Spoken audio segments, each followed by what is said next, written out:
طيب خلينا متفقين ان دلوقتي اي حد ممكن يحط لك سندوتش كفته في عيش فينو ويحطه لك في بوكس ويقول لك انا فتحت براند وهسميه مثلا فحماي. فالسؤال بقى اللي محيرني، هل البراندات دي فعلا بتقدم كواليتي احسن من الكبابجيه اللي احنا اتعودنا عليهم من زمان ولا لا؟ يلا بينا نشوف. فانا بقى جبت نفس السندوتشات من اشهر كبابجي عندنا في اسكندريه وهو كبابجي الوحش. خلينا بقى نبدا اول حاجه بسندوتشات الكفته. محطوط فيه تقريبا سيخ كفته كده.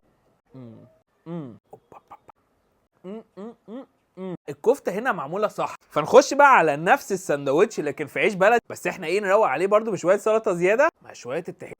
بجد يا جدعان سندوتش الكفته ده ياخد جايزه سرق قلبي جامد جدا بدون منازع. نخش بقى على السندوتش اللي بعده هو سندوتش الشيش. حلوه جدا تتبيله الشيش. يلا بينا بقى نخش على السندوتش اللي بعده، وده بالنسبه لي النجم بتاع الحلقه وده اللي انا عامل الحلقه دي اصلا عشان، وهو سندوتش الطرب. لان الطرب عشان يبقى مظبوط لازم اللي يكون عامله يكون فاهم في الصنعه وبتاع، فعشان كده معظم البراندات دلوقتي ما بقتش بتعمل الطرب خالص في السندوتشات. السندوتش ده يا جدعان بالذات ارشحه بشده.